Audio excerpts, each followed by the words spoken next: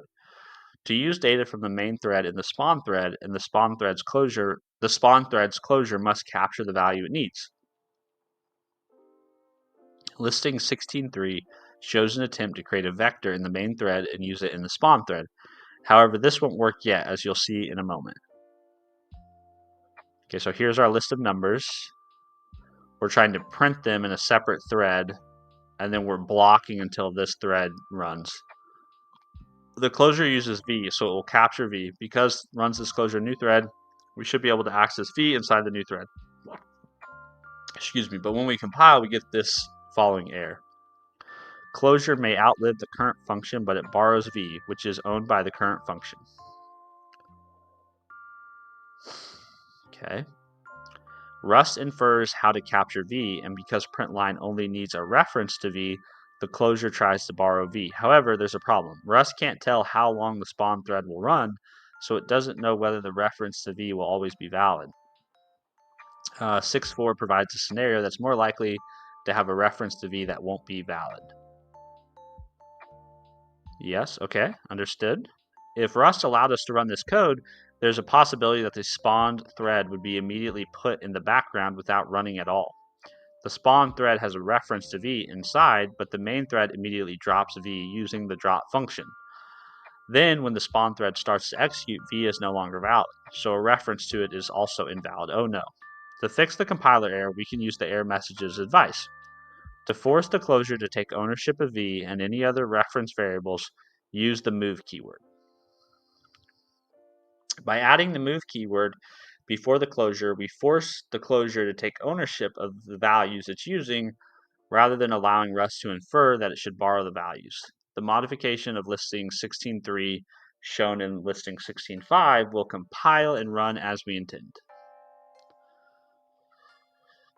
Let's see, we might be tempted to try the same thing to fix the code in listing 6.4 where the main thread called dropped by using a move closure. However, this fix will not work because what listing 16.4 is trying to do is disallowed for a different reason. If we added move to the closure, we would move V into the closure's environment and we could no longer call drop on it in the main thread. We would get this compiler error instead. Use of moved value. Rust ownership rules have saved us again. Yay! I need some cheer to go along with that. Cheer sound effect.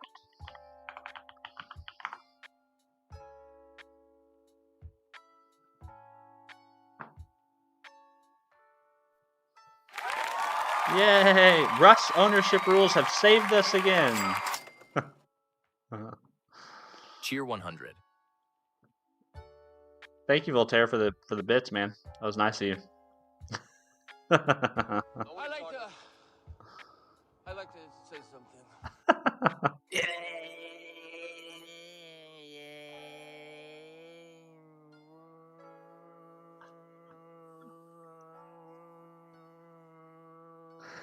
I don't know why weird words really screw up the voice. The text to speech gets really weird with multiple vowels and stuff. I don't know why that happens.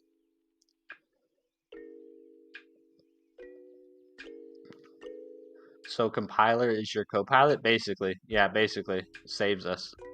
Hey Sogo, what's up? Oh man, it was so weird. It was so weird. See, Bob, threads are parallel. They're different from Go routines. They don't need to be scheduled. Well, yeah, they do, right? Don't they? I thought that's what they said up here.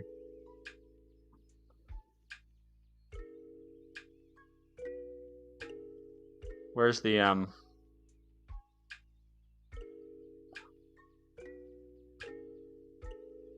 thought they said that in here, that there's no guarantee that they are running. Where did I see that?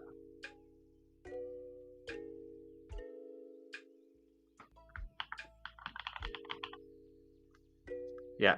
The threads will probably take turns, but there isn't guaranteed. It depends on how your operating system schedules the threads.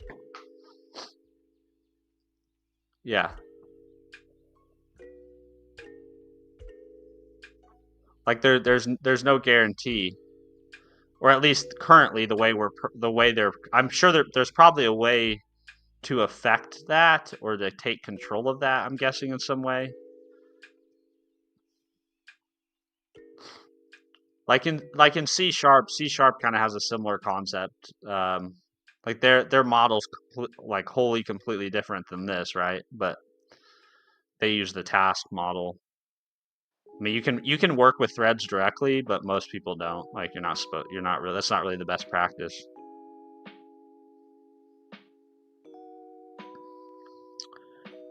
I shouldn't be moving my page around because now I lost where I was. Rust infers how to capture V.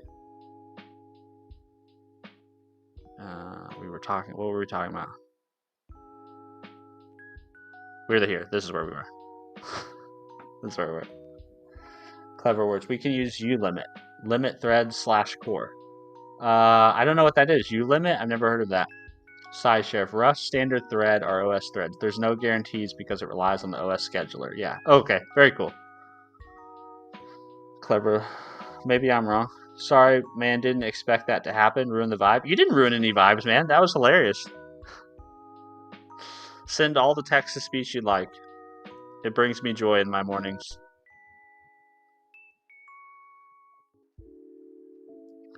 Let's see. There's no scheduling runtime like with async await. It's all up to the OS. It's easier to assume they will run in parallel versus just concurrent. Oh, really? Interesting. So you should assume. So you're saying you probably should assume parallelism, not just concurrency. Interesting. Okay. Interesting.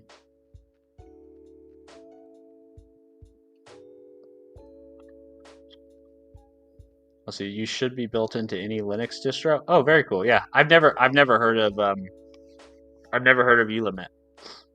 So that's a new one for me. Let's see. We got an error from the code in listing 6.3 because Rust was being conservative and only borrowing V for the thread, which meant that the main thread could theoretically invalidate the spawn thread's reference. By telling Rust to move ownership of V to the spawn thread, we're guaranteeing to Rust that the main thread won't use V anymore. If we change listing 6.4 in the same way, we're then violating the ownership rules when we try to use V in the main thread. The move keyword overrides Rust's conservative default of borrowing. It doesn't let us violate the ownership rules. The move keyword overrides Rust's conservative default of borrowing. It doesn't let us violate the ownership rules. Now that we've covered what threads are and the methods supplied by the thread API, let's look at some situations in which we can use threads. Okay, so we'll do start. Determine whether the program will pass the compiler. If it passes, write the expected output of the program if it were executed. All right.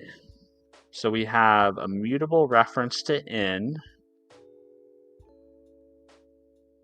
I don't think this compiles because we're using the move keyword here and here. So actually, n is owned by this closure. So I don't think we can actually use in here like this. So I don't think this would compile. Let's see. Consider this example from the text where a vector is improperly captured by a thread. Okay, the Rust compiler includes this diagnostic. Recall that static is the lifetime of references that are valid for the entire program's duration. Which of the following best describes the note function requires argument type to outlive static?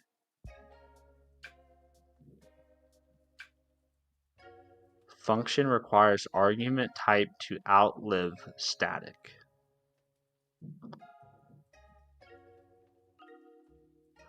The closure past the thread spawn is not allowed to take any arguments. Rust doesn't know how long a thread will run, so the thread's captures must live forever. A closure may only capture string constants of type static str. The vector v contains values that do not outlive static. I'm guessing it's the second one.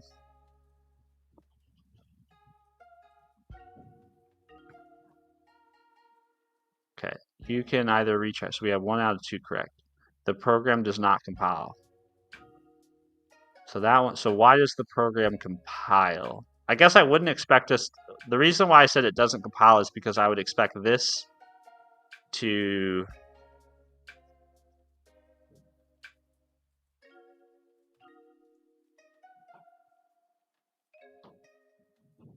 Huh.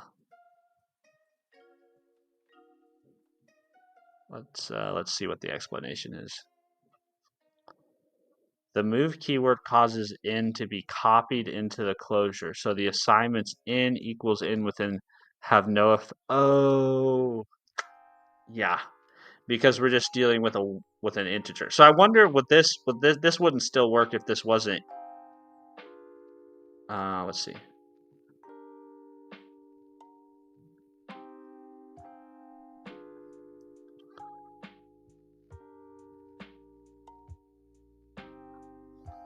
Let's see. This code compiles.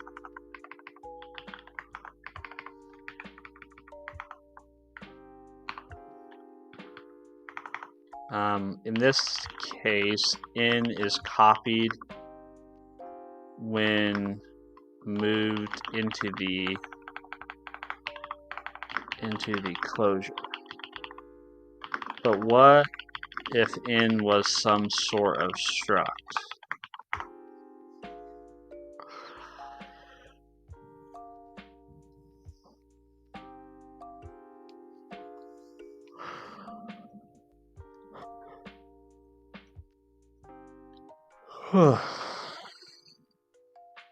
If in were a struct, the behavior depends entirely on whether that struct implements the copy trait. There are two distinct outcomes. The struct does not implement copy.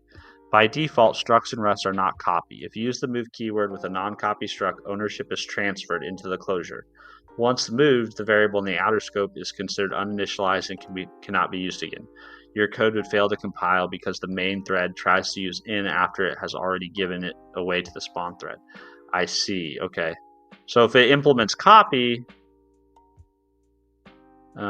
if the struct does implement copy, if you derive copy and clone for your struct, it behaves exactly like the i32 integer in the original example.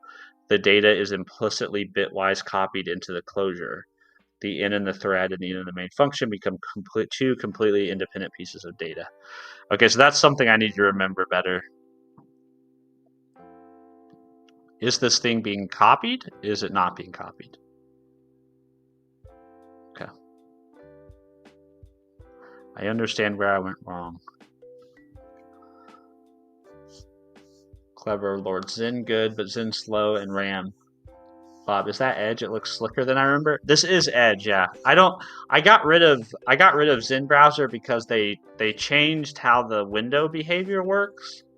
I don't know if you guys aren't in Discord, you may have not seen the message, but apparently in the latest update of Zen browser, they made it so that all the windows sync their tabs. I can show you what I mean. But basically, if you have a Zen window here, let's say we have this one, and let's create another one. And let's say you open Google in this tab, it then automatically syncs it here. And these are the same tab, they're the same state. So if you do something over here, it affects the state over here, and vice versa. It's really. I'll see you, Mark. Have a good day, man. Good morning, Rocky Brain. Good to see you. So this is the behavior, I guess, that they want in Zen. And I'm like, no, I don't want to use browser windows that way. I want my windows to be separate and have their own state and their own tabs. So now I'm back to using Edge. And they literally just pushed an update. Like they went from version 1.17, I think, to 1.18. So it's not even, it wasn't even like a breaking change version increase. They just literally pushed a new version and changed the way the tabs behave. Bob, that's unreasonable. Who wants that? Exactly. That's what I said. Like that's what I left a comment on their GitHub issue. There's some other people that have complained about it. And I was like, well, I don't want that. But there's a lot of people that I guess seem to want it. I don't know. Apparently this was a feature that was in ARC, the ARC browser. Doesn't make sense to me. Did we just become best friends? Thanks, Nobit, for the follow on Twitch, man. I appreciate that. Very kind of you. Voltaire, you could want it, but who wants that as a vault? Not me. Not me. And they don't really have a good way to restore the old behavior. There's no like toggle switch that just makes it behave like it used to. So I'm back to Edge.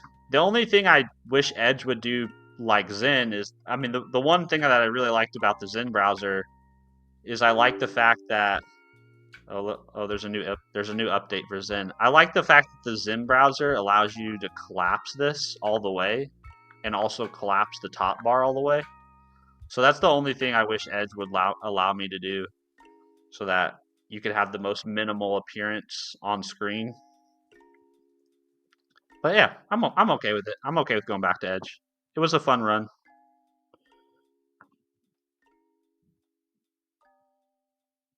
I wonder if they changed something.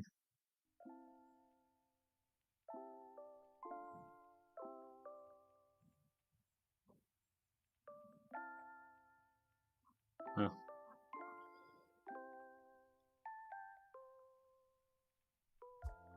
Yeah. Anyways, the Zen browser is no longer a part of the stream. Try the update? I bet they didn't. They were very adamant in their GitHub issues that they were like, it will never go back to the way it was. Like, okay, well, if that's how you guys want it. Yeah, see, it's still there. It's a very weird thing, but apparently I don't really understand the Zen user base then, so. Ryan, Firefox? You like Firefox? Yeah, I've tried Firefox for a little bit. I like Edge. I like the vertical tabs in Edge. Justin Martinez, what's up, Steven? Hope the grind's going good. Yeah, it's going well, man. We've been learning Rust. I've kind of gotten to the end of my desire to keep doing Rust, though. So we're gonna finish Rustlings. We're gonna publish the Notepad app, and then we're gonna move on to something else. But yeah, life's good, man. Life's good. I hope the same for you as well. Let's see. One increasingly popular approach to ensuring safe concurrency is message passing, where threads or actors communicate by sending each other messages containing data. FF got vertical tabs now. Oh, nice. Very cool. Very cool. I don't think that's enough of a reason for me to leave Edge, but I'm pretty happy with Edge. But you know me, I encourage everybody to use the browser that they like. I am tool agnostic. Here's the idea in a slogan from the Go language documentation. Do not communicate by sharing memory. Instead, share memory by communicating. I like that. To accomplish message sending concurrency, Rust standard library provides an implementation of channels. A channel is a general programming concept by which data is sent from one thread to another. You can imagine a channel in programming as being like a directional channel of water, such as a stream or a river. If you put something like a rubber duck into a river, it will travel downstream to the end of the waterway. A channel has two halves, a transmitter and a receiver. The transmitter half is the upstream location where you put the rubber duck into the river, and the receiver half is where the rubber duck ends up downstream. One part of your code calls methods on the transmitter with the data you want to send, and another part checks the receiving end for arriving messages. A channel is said to be closed if either the transmitter or receiver half is dropped. Here, we'll work up to a program that has one thread to generate values and send them down a channel, and another thread that will receive the values and print them out. We'll be sending simple values between the threads using a channel to illustrate the feature. Once you're familiar with the technique, you could use channels for any threads that need to communicate with each other, such as a chat system or a system where many threads perform parts of a calculation and send the results to one thread that aggregates the results. First, in listing 16.6, we'll create a channel, but not do anything with it. Note that this won't compile yet because Rust can't tell what type of values we want to send over the channel. I wonder what MPSC stands for. We create... I'd like to say something. Here we go. Hold on to your hats, chat. It's going to be a ride.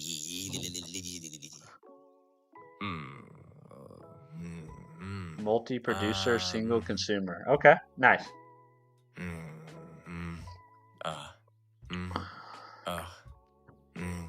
Uh-oh. Now these sounds are getting a little odd. I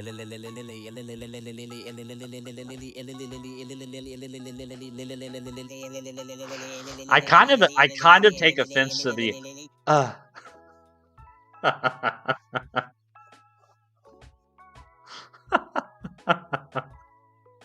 That's funny. Good one, Stephen Jailborn. Good one. We created a new channel using MPSC channel function. MPSC stands for multiple producer, single consumer. In short, the way Rust standard library implements channels means a channel can have multiple sending ends that produce values, but only one receiving end that consumes those values.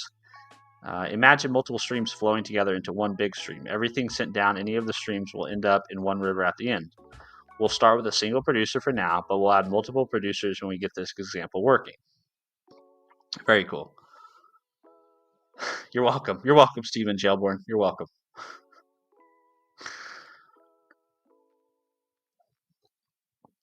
The function returns a tuple, the first element which is the sending end, the transmitter, and the second element of which is the receiving end, the receiver. The abbreviations TX and RX are traditionally used in many fields for transmitter and receiver, respectively, so we name our variables as such to indicate each end. We're using a let statement with a pattern that destructures the tuples. We'll discuss the use of channels in let statements and destructuring in Chapter 19. For now, know that using a let statement this way is a convenient approach to extract the pieces of the tuple returned by MPSC channel. Let's move the transmitting end into a spawn thread and have it send one string so the spawn thread is communicating with the main thread, as shown in listing 16.7. This is like putting a rubber duck in the river upstream or sending a chat message from one thread to another. So we create our channel in the main thread, then we spawn a new thread and we move the transmitter, it looks like. Yeah, we move the transmitter into the other thread. So I wonder, does that mean we can't use this transmitter in the main thread? Let's see, again, we're using thread spawn to create a new thread and then using move.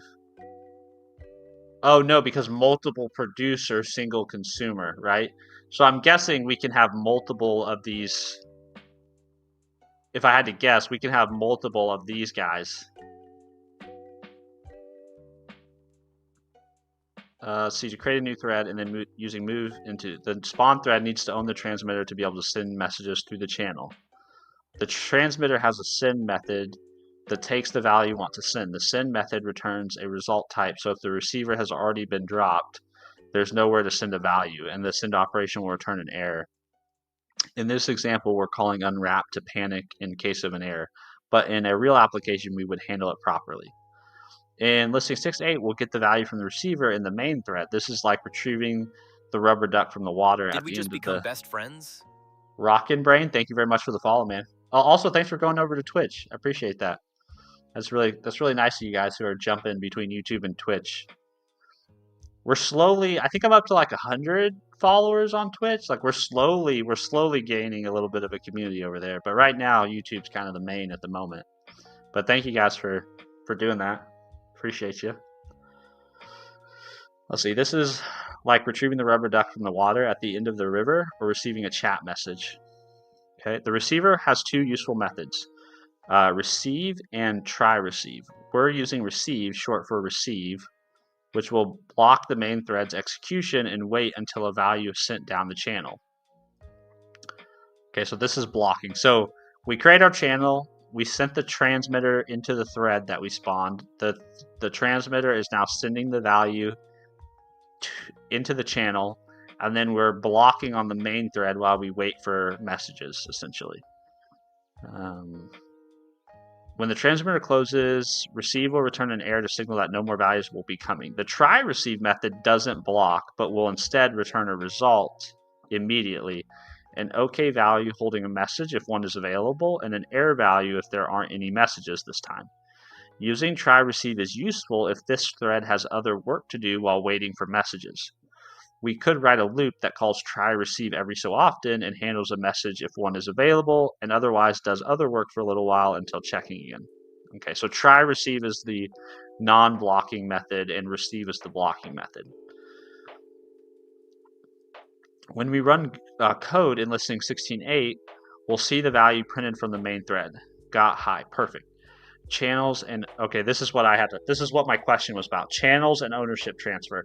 So if I had to guess, I'm just going to intuitively think about this. If I had to guess, the way you would implement this is this guy has a copy trait, and so we can have multiple instances of this guy, but whenever you call send, they're somehow writing the data to the same underlying thing that's shared between them. But I'm guessing this thing cannot be copied, if I had to guess. Like, whoever owns this owns it, is what I'm assuming. But let's see. The ownership rules play a vital role in message sending because they help you write safe concurrent code. Preventing errors in concurrent programming is the advantage of thinking about ownership throughout your Rust program. Let's do an experiment to show how channels and ownership work together to prevent problems. We'll try to use a val value in the spawn thread after we've sent it down the channel. Try compiling the code in listing 16.9 to see why this code isn't allowed. Let's see. Attempting to use val after we've sent it down the channel. Because we have tx, we transferred it to this thread, and then we received.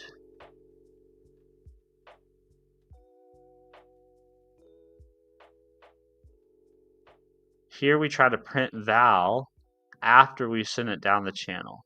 Oh, okay, yeah. Okay, I see that. Allowing this would be a bad idea. Once the value has been sent to another thread, that thread could modify or drop it before we try to use the value again. Potentially, the other thread's modifications could cause errors or unexpected results due to inconsistent or non-existent data. However, Rust gives us an error if we try to compile the code. Okay. Our concurrency mistake has caused a compile time error. The send function takes ownership of its parameter, and when the value is moved, the receiver takes ownership of it. This stops us from accidentally using the value again after sending it. The ownership system checks that everything is okay. Let's see, sending multiple values and seeing the receiver waiting. But it didn't clearly show us that the two separate threads were talking to each other over the channel. In listing 16.10, we made some modifications that will prove the code is running concurrently. The spawn thread will now send multiple messages and pause for a second between each message. Okay. I guess we can't run this one. I wonder why. This time, the spawn thread has a vector of strings that we want to send to the main thread. We iterate over them, sending each individually, and pause between each by calling thread sleep. In the main thread, we're not calling the receive.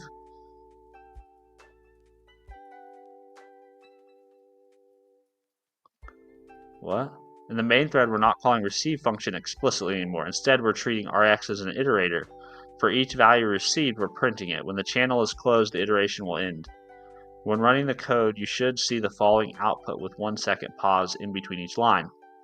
Because we don't have any code that pauses or delays in the for loop in the main thread, we can tell the main thread is waiting to receive values from the spawn thread.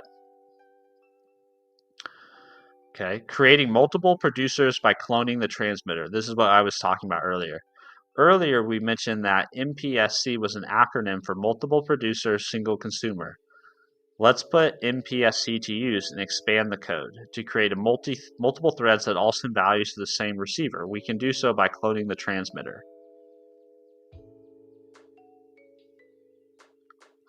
So we have TX and we have TX1. So TX1 goes into this thread and TX goes into this thread.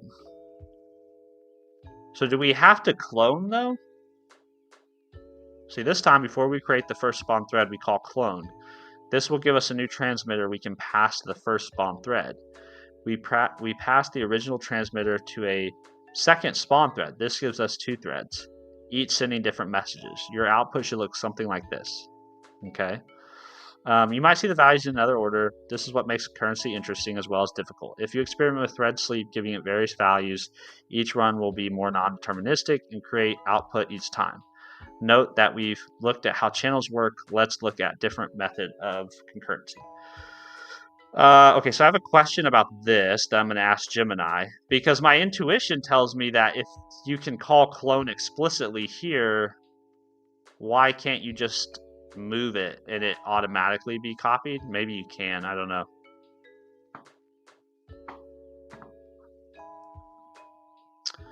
Let's see. So I'm looking at this bit of code.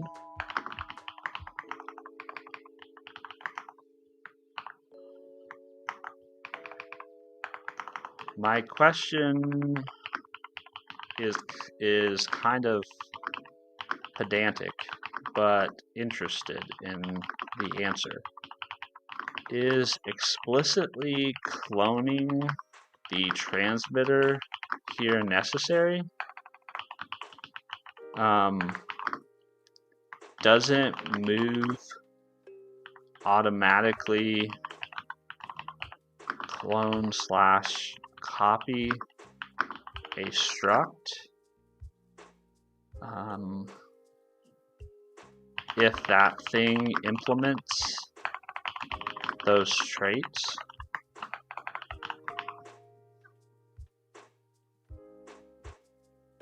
Let's see. We'll see what the powers of the almighty LLM say.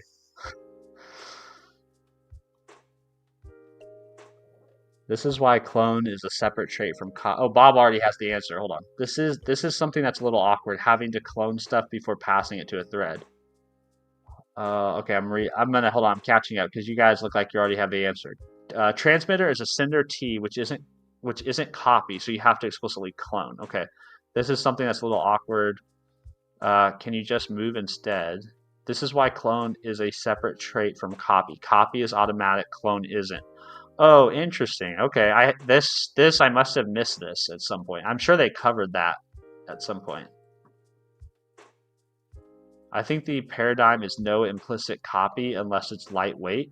This, I remember them saying. Let's see, you can move, but moving TX before cloning into TX1 in this case will make it impossible to pass another sender to another thread since you moved the only sender you had. Okay, interesting. This is a great question because it touches on the core distinction between move semantics, copy semantics, and clone semantics in Rust. The short answer is yes, the explicit clone is necessary. Here's the breakdown of why move does not handle this for you. Sender is not copy. Your intuition about move automatically copying things is only true for types that implement the copy trait. Simple types implement copy. When you move them, the compiler implicitly copies the bits to the new location. Sender does not implement copy. It is a resource handle that points to the shared channel state. If Rust strictly copied the bits of the struct without running code, the channel's internal reference counter would not increase. This would cause the channel to close prematurely or to lead to memory unsafety. Because Sender implements clone but not copy, you must call .clone explicitly to create a new handle. The move keyword on a closure forces the closure to take ownership of the value it uses from the environment. Without the explicit clone, here's what would happen. Thread 1 creation, the closure captures TX. TX is now owned by thread 1. The closure attempts to capture TX by value. The compiler sees that TX was already moved into thread 1. It is gone. You cannot move the same non-copy value into 2 different places. Okay, so that's why clone and copy are different. Clone is explicit, potentially expensive, deep copy, or logic, which is what you were saying. Who said that? Somebody said the paradigm. Yeah, okay. That makes sense. Thanks, chat. Y'all are so smart. So smart. Okay, this time, before we already read that. When you run the code, your output should look something like this. All right, you might see the values in another order. Oh, we read all this. Start. All right, determine whether the program will pass the compiler. If it passes, write the expected output of the program if it were executed. So we have two different channels being created. We have a server transmitter and a client receiver, a client transmitter and a server receiver. Our server is being spawned in a thread.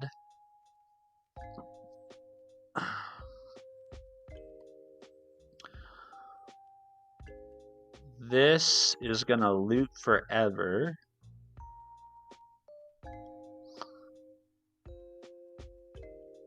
And if client messages quit, we break. If client messages increase, we increase the number. Otherwise, we send. And we're just iterating through all the messages. If let server message get in equals client receive unwrap. Okay.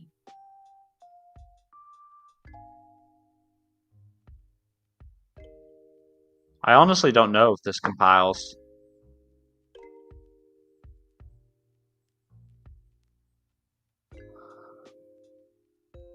So the first thing we do is we send an increase.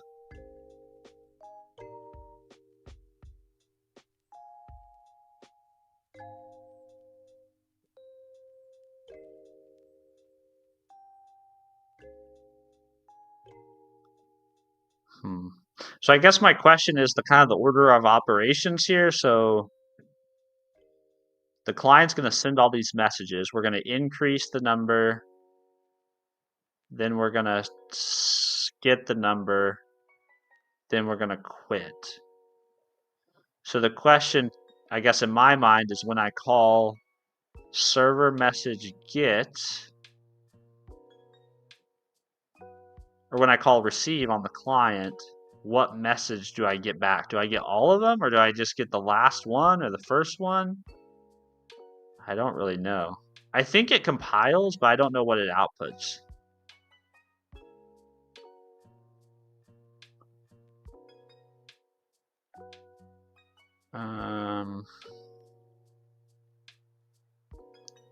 Yeah, I don't know. I'm just gonna guess. It does compile, and let's say it prints. Let's say it prints nothing. I'm just gonna say it doesn't print anything. Let's see. It prints an empty space. Determine whether the program will pass the compiler. If it passes, write the expected output.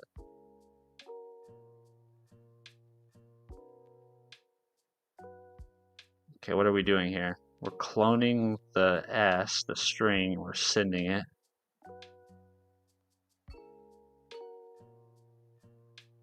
Okay, length. So I think it prints hello world in 11.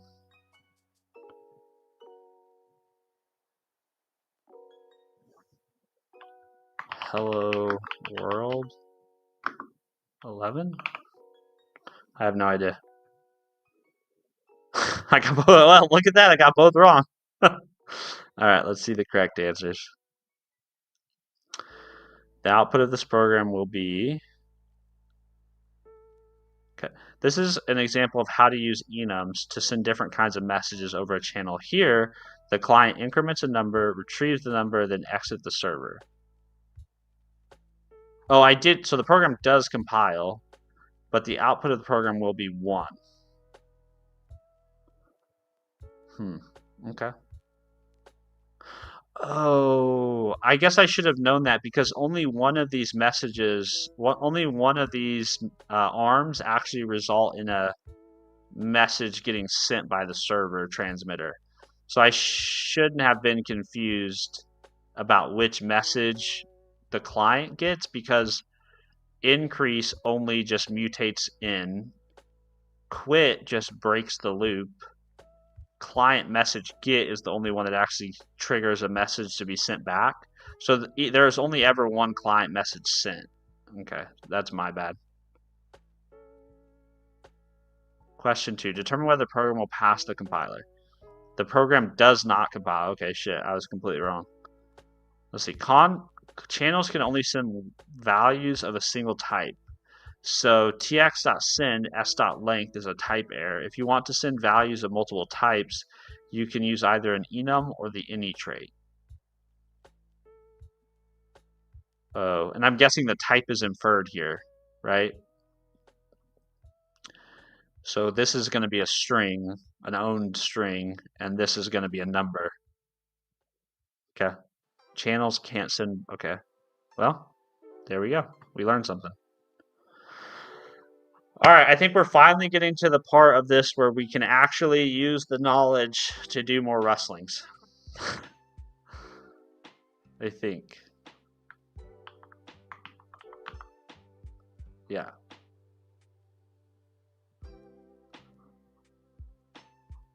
I gotta tell you, learning Rust this way is a little painful.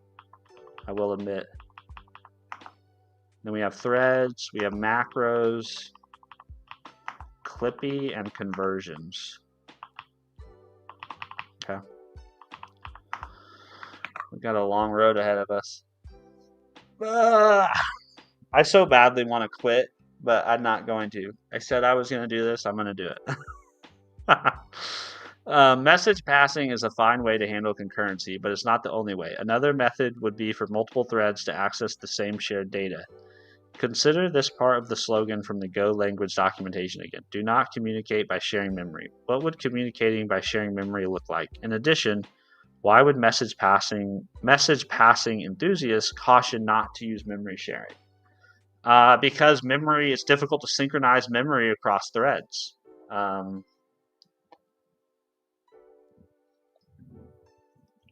I guess is what I would say. Don't share memory, because memory can be mutated, right? And there's no synchronization mechanism across the threads, or doing that is hard. That's what I would say.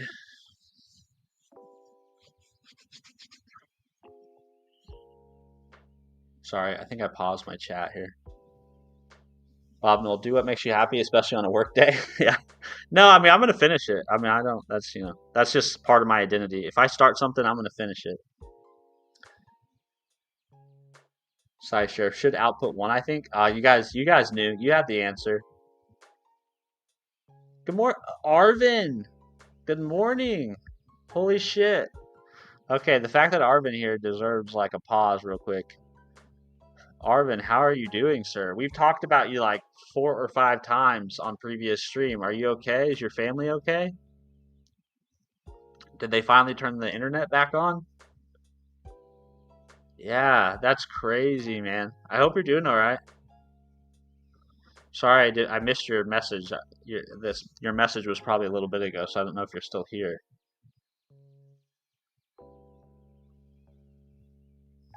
In any event, it's good to see you, man. I just want to stop and say we were thinking about you. Hope you're doing well.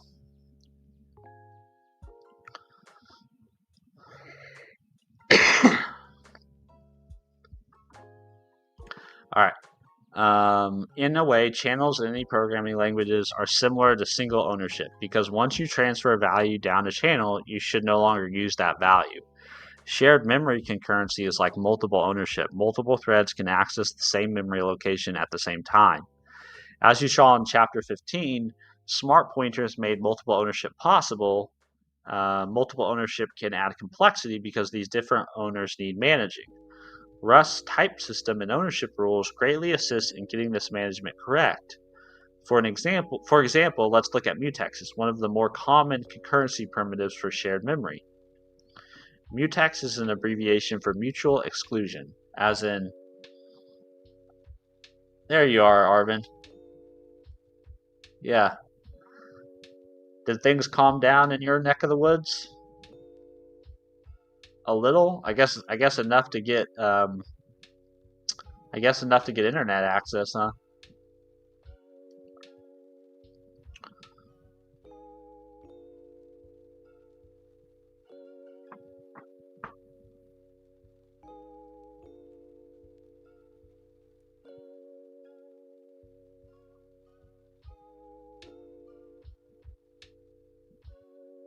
What's up, 199? Good morning. Good to see you.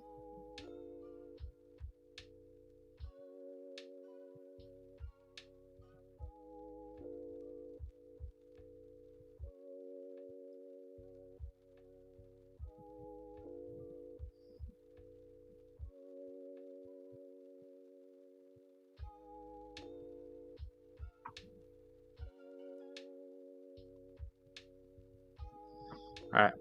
Arvin's busy. But Arvin, if you want to chat, man, I'm happy to chat. I'd love to get an update from you.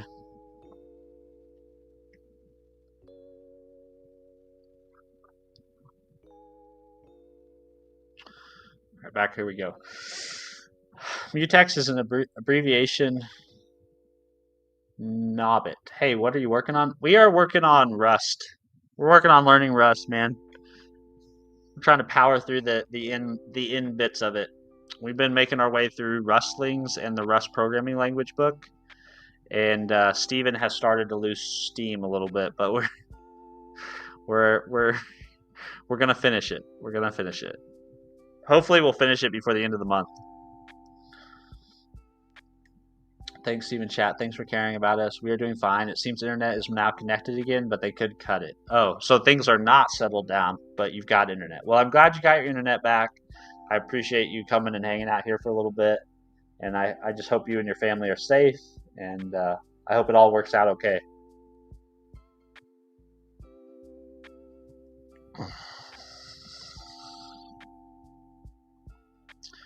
Let's see. To access the data in a mutex, a thread must first signal that it wants access by asking to acquire the mutex's lock. The lock is a data structure that is part of the mutex that keeps data of who currently has exclusive access to the data. Therefore, the mutex is described as guarding the data it holds via the locking system. Hey, what's up, Big J's Faith? Good to see you. Ilmani, and hopefully it's gonna be done soon. What do you mean? You hope that Rust will be done soon, or something else? One more chapter of Django before personal project time. So many things still to learn. Yeah, and honestly, 199. That's where I am at with Rust. Would be far more interested in actually building things with Rust than reading the Rust book. But I also know that like reading this is helpful to be aware of kind of the features of the language. So I'm just gonna power through this so I can finish Rustlings. Ilmani and Rust. Yeah, we'll finish. We'll be done with it. I'm hoping we'll be done with it in the next couple days, and then I'm gonna move on. I'm gonna go back to .NET land. Arvin, yesterday I could chat with Arwick Studios. He was very concerned. Oh, that was nice that he reached out to you. I'm glad you guys got to touch base. We were thinking about you too, Arvin. I don't know very many people I don't know anyone really in Iran except I guess you. So when all the stuff kind of kicked off, and then we realized we hadn't seen you in several days, we all were like, I wonder if he's doing okay. But it sounds like you are. Big J's Faith. I just full stacked my first web page doing big things. That's awesome, dude. Good for you, man. That's an exciting feeling.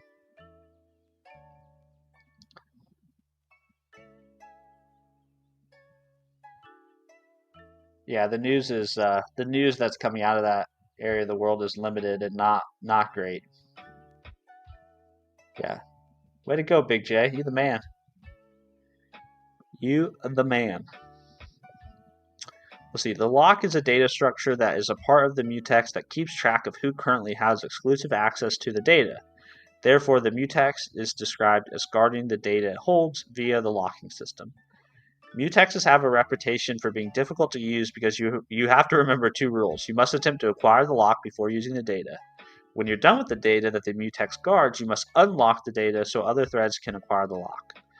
For a real-world metaphor for mutex, imagine a panel discussion at a conference with only one microphone. Before a panelist can speak, they have to ask or signal that they want to use the microphone. When they get the microphone, they can talk for as long as they want to and then hand the microphone to the next panelist who requests to speak. If a panelist forgets to hand the microphone off when they're finished with it, no one else is able to speak. If management of the shared microphone goes wrong, the panel won't work as planned. Management of mutexes can be incredibly tricky to get right, which is why so many people are enthusiastic about channels. However, thanks to Rust's type system ownership rules, you can't get locking and unlocking wrong. Ooh, very nice. Way to go, Rust. W Rust. Let's see, Armin, your president have a massive armada coming our way. Let's see how that'll change / shake stuff, so to speak. Yeah, I have no idea, man. I just want people to I just want everyday people to be able to live their life, you know? That's all I want. I just want everybody to be able to have a good life. Let's see, an example of how to use mutex. Let's start by using a mutex in a single-threaded context, as shown in listing 1612. Let's see, let m equals mutex new, let mut num m.lock.unwrap, and then we assign 6 to the num. As with many types, we create a mutex using the associated function new to access the data inside the mutex. We use the lock method to acquire the lock. This call will block the current thread so it can't do any work until it's our turn to have the lock. The call to lock would fail if another thread holding the lock panicked. In that case, no one would ever be able to get the lock. So we've chosen to unwrap and have this thread panic if we're in that situation. After we've acquired the lock, we can treat the return value, named num in this case, as a mutable reference to the data inside. The type system ensures that we acquire a lock before using the value in m. The type of m is mutex i32, not i32. So we must call lock to be able to use the i32 value. We can't forget, the type system won't let us access the inner i32 otherwise. As you might suspect, mutex t is a smart pointer. More accurately, the call to lock returns a smart pointer called mutex guard, wrapped in a locked result that we handled with the call to unwrap. The mutex guard smart pointer implements deref to point at our inner data. The smart pointer also has a drop implementation that releases the lock automatically when a mutex guard goes out of scope, which happens at the end of the inner scope. Ah, that's clever. This is sort of like using in C#. You can use iDisposable to make locking and unlocking a little bit easier. I actually made a video on my YouTube channel about this with Semaphore Slim, creating like an async lock. That's pretty clever. So you can use drop. They basically use drop to free the lock. As a result, we don't risk forgetting to release the lock and blocking the mutex from being used by other threads because the lock release happens automatically. After dropping the lock, we can print the mutex value and see that we were able to change the inner i32 to 6.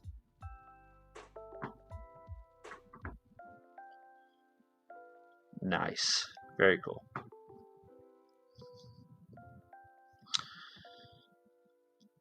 Sharing a mutex between multiple threads. Now let's try to share a value between multiple threads using mutex t. We'll spin up 10 threads and have them each increment a counter value by 1. So the counter goes from 0 to 10. The example in listing 16.3 will have a compiler error. We'll use that error to learn more about using mutex t and how Rust helps us use it correctly. Okay, so we've got 10 threads? And each thread is trying to acquire the counter, and then they're trying to increment it. So we basically have 10 threads that are all fighting to try to increment the num. And then we're waiting for each handle to finish. We use thread spawn to give all the threads the same closure. One that moves the counter into the thread acquires a lock on the mutex by calling the lock method, then add ones to the value in the mutex when a thread finishes. The main thread, we collect all the join handles. Then, as we did in 16.2, we call join on each handle to make sure all the threads finish. At that point, the main thread will acquire the lock and print the result of this program. Okay. We hinted that this example won't compile. Now let's find out why. Borrow a moved value counter. Yeesh, okay. The error message states that the counter value has moved in the previous iteration of the loop. Rust is telling us that we can't move the ownership of lock counter into multiple threads. Let's fix the compiler error with the multiple ownership method we discussed in chapter 15. Multiple ownership with multiple threads. In chapter 15, we gave a value to multiple owners by using the smart pointer RC to create a reference counted value.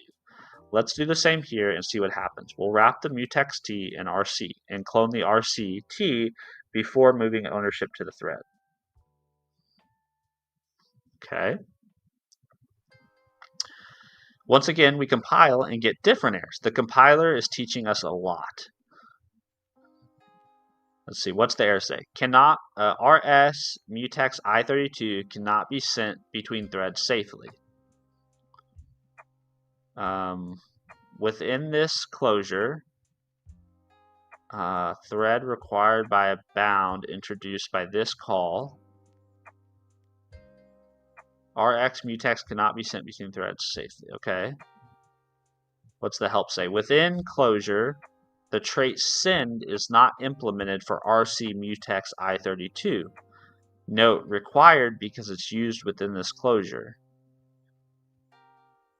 Interesting.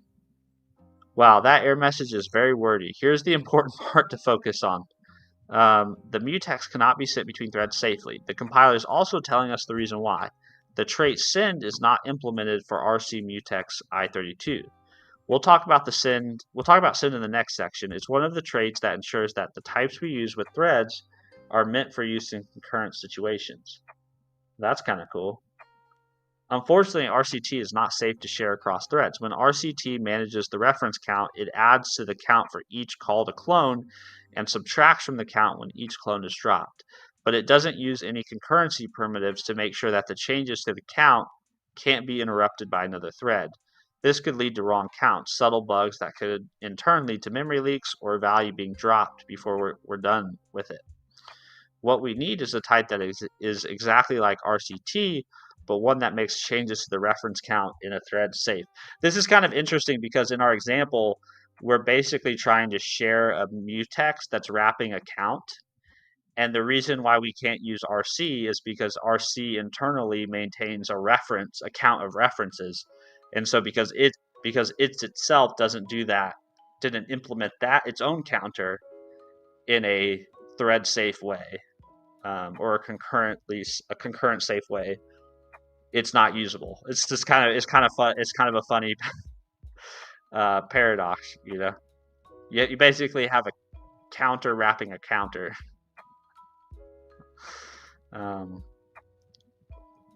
Okay, so what do we want to? I'd like to say something.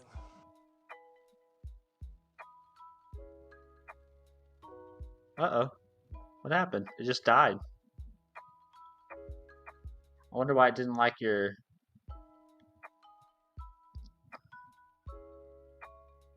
Hold on, let me copy. I'll try to run it myself.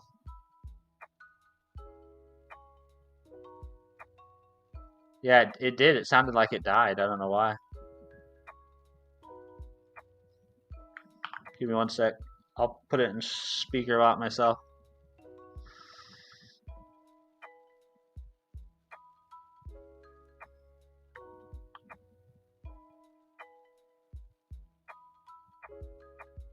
Huh. That's weird. Bro reading for 2 hours straight.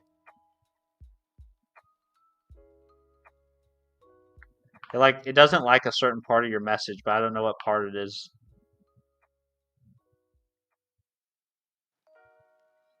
It doesn't seem to like last time I'm here you still reading.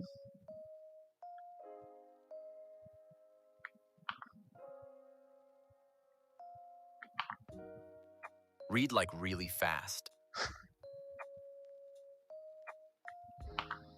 Yeah, for whatever reason it didn't like last time. I'm here, you still reading.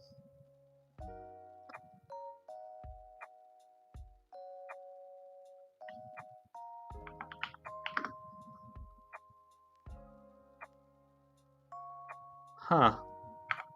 That's so weird.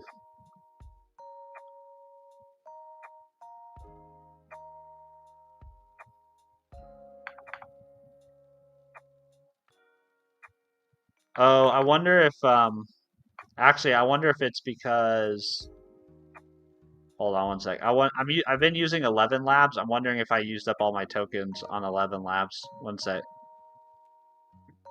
I'm guessing that's probably the case.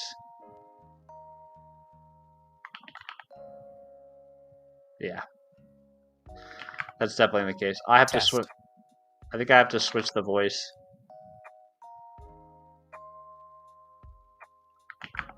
Let's see. Let me look at my 11 labs account. 11 labs. Yeah, there we go. But yeah, I've been reading for 2 hours straight because there's nothing else for me to do until I there's nothing else I can do until I finish this section of the book, unfortunately.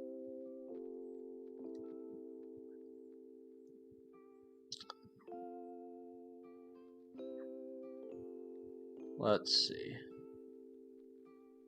It says I have 1,632 remaining. Maybe that's not enough. Yeah, I only get only 10,000 free credits a month. So we'll have to go back to the normal voice. Let's see, speaker bot, and then instead of this guy, we'll have to do, I guess, David.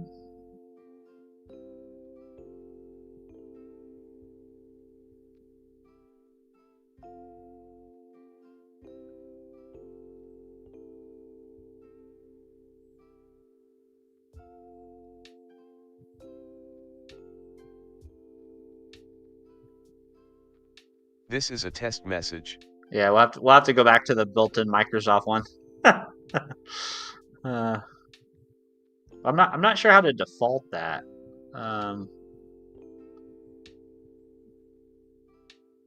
Let's just delete this guy.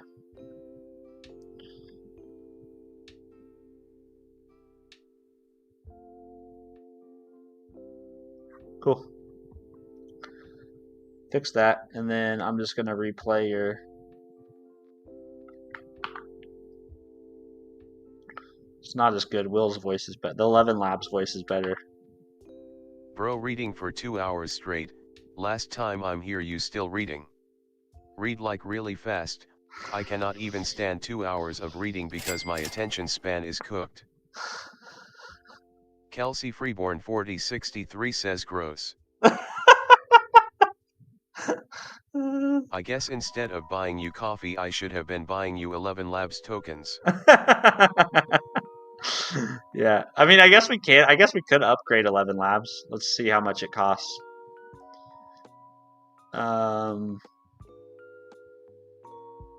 We get 30,000 for $5 or 100,000 for 11. Oh no, 100,000 for $22 a month.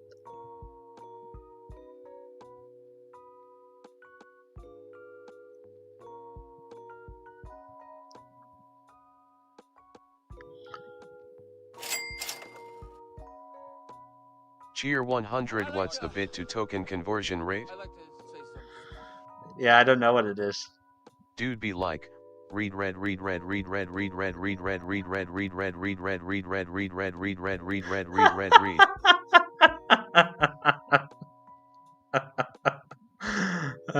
Yeah, we have to read because that's the only way we can get the knowledge necessary to complete rustlings. Also, Bob, thank you very much for the super chat. That's incredibly nice. And Voltaire, thank you for the bits. It's very nice. I don't know what here. I'll just upgrade. I'm gonna use Bob Knoll's generous $5 super chat to get us 11 labs. Let's see. Subscribe to yearly plan, 2 months free.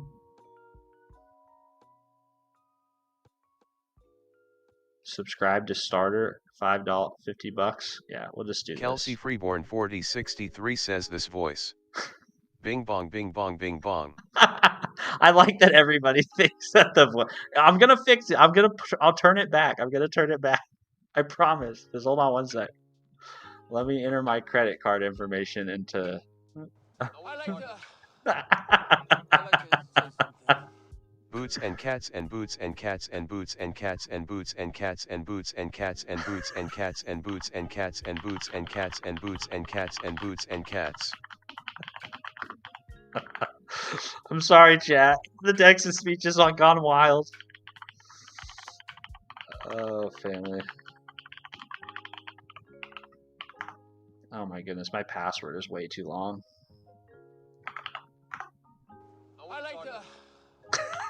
I like to say something. Read red red green, read red red green, read red red green.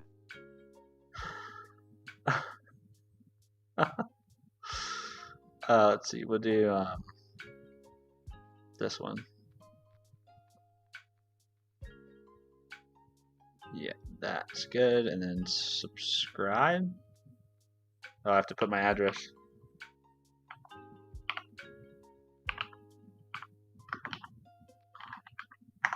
It's almost 7. Dang, man. I was really hoping we were actually getting to write some code today instead of just reading the whole time.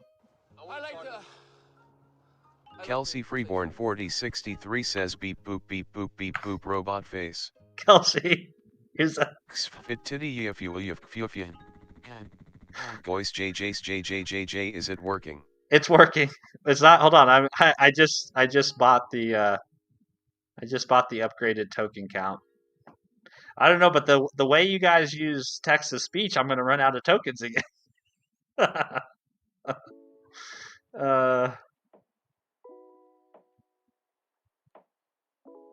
Kelsey Freeborn 4063 says testing. We might have to change. We might have to change this.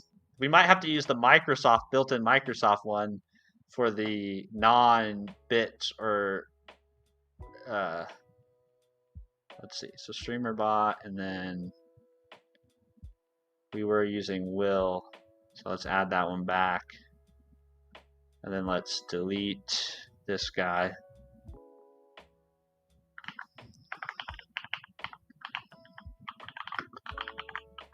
And let's test again.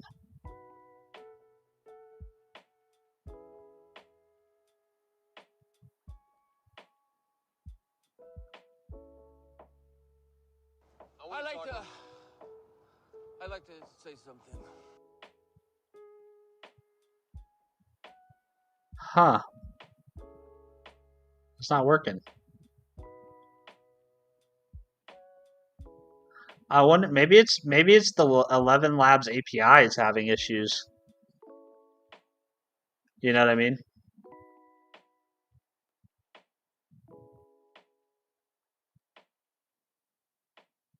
I don't know why that's not working. Oh, okay, hold on. I think I must need to maybe change my API key. Hold on one sec.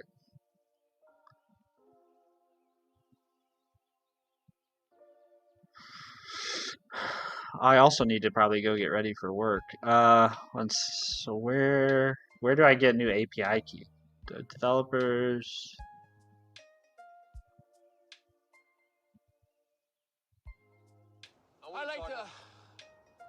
I like to say something.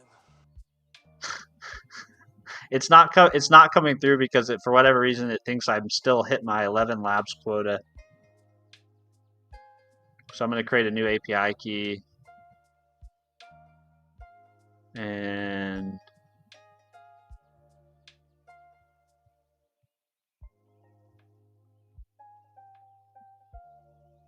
try again. Let's see, streamer bot, speaker bot. I'll rerun all your guys' messages here in a sec. Let's see. Settings, Count speech engines.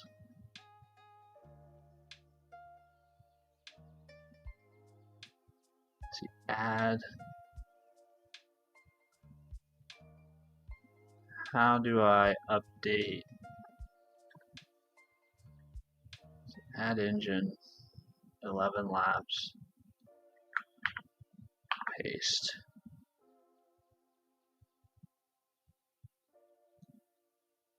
Okay.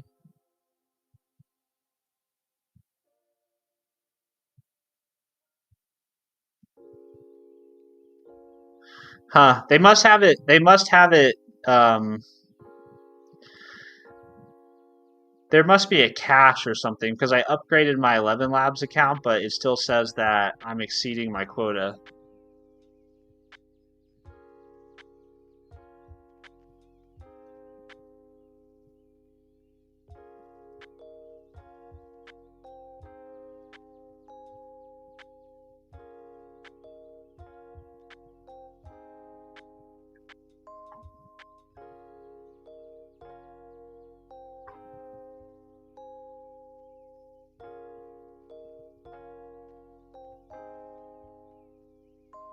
Good morning, chat. There we go. We're back. We're back.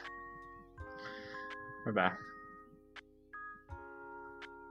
All right, hold on. Let me rerun all the messages I missed.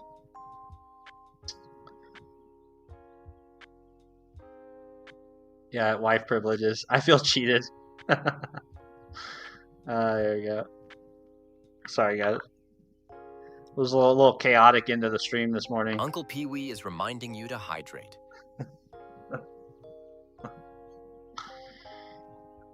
Skidiki pop pop the tingos skra pop pop kakaka skidiki pop pop and poo poo pooder boom.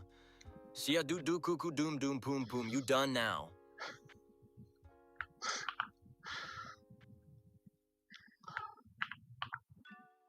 Short posh messages. Did I miss anybody else's? I think that was everybody who came through. All right. Well, that was a fun end to the stream.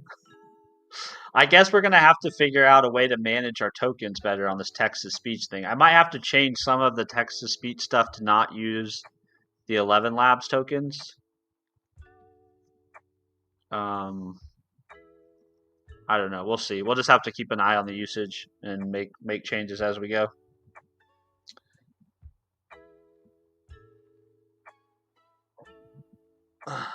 Kelsey, make my stuff cooler. Wait, you want a different voice, honey? You want a different voice?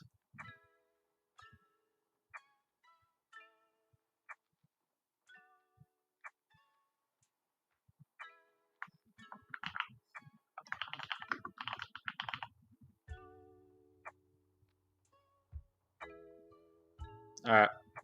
We'll figure it out. I've got somebody coming to pick me up at the house though to take me to the office today, so I gotta jet chat or I won't be ready when she shows up to give me my ride. All right, guys. Well, I appreciate you guys hanging out with me. I know this morning these streams have not been very fun because it's mostly just been because no. Look at Bob's message. Hold on, Steven, you could make Kelsey a mod so she gets that fancy blue color. Oh, that's a good idea. Yeah. Let me. I could definitely do that. Let's see, YouTube. I don't know. If we give Kelsey mod privileges, she may become drunk with power and just start banning everyone. I don't know, guys. This could be kind of dangerous for us.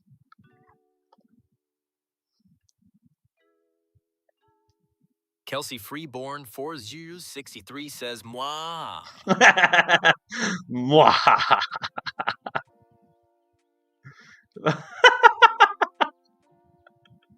Hold on, I gotta figure out how to do the mod stuff real quick. Channel, advanced settings. I think it's in community moderation. See, managing moderators.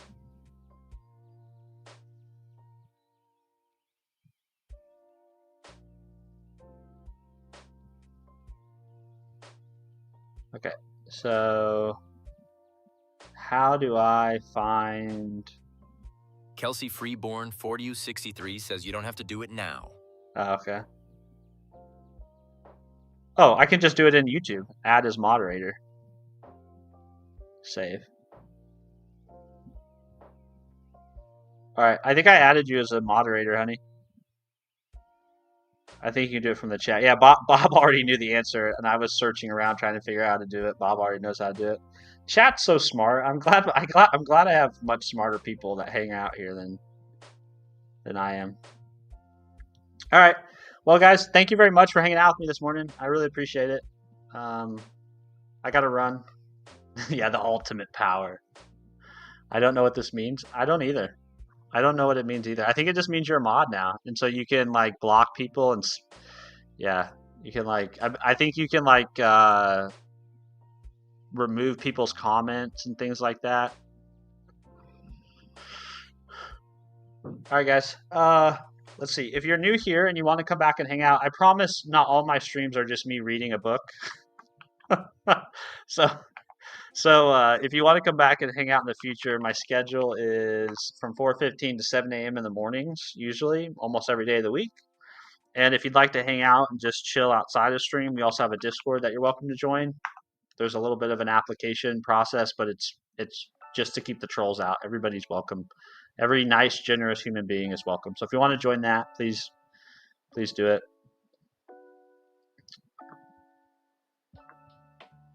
See, Arvin. Only Kelsey has the text-to-speech command. She's the only one. She's the only one that gets the text-to-speech command. She's special. See you tomorrow for more audiobook. That's basically what the stream has been. It's been an audiobook, and I appreciate you guys putting up with that. All right, guys. Bye, Arvin. Good luck with everything going on, man. We'll be thinking about you. Hope the internet stays on. Bye, Bob.